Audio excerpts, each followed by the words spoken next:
notre correspondant à Dakar. Tout d'abord, que s'est-il passé à Moura l'an dernier selon ce rapport du Haut-Commissariat aux droits de l'homme?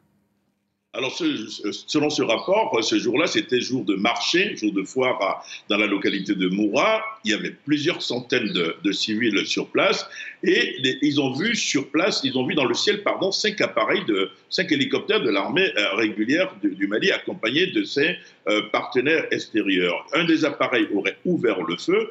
Les djihadistes mêlés à la foule, donc dans le marché, auraient également ouvert le feu et il y a eu les premières victimes.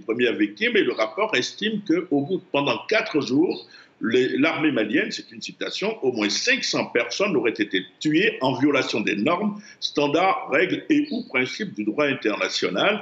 C'est ce que dit le rapport. Il y a eu des cas d'exécution, des cas de torture, selon le même rapport. Le rapport qui précise que les personnes à exécuter auraient été choisies sur des signes comme le port d'une longue barbe les rendant suspects. Donc, comme vous le dites, c'est un rapport accablant et pour le moment, le gouvernement malien n'a pas encore réagi.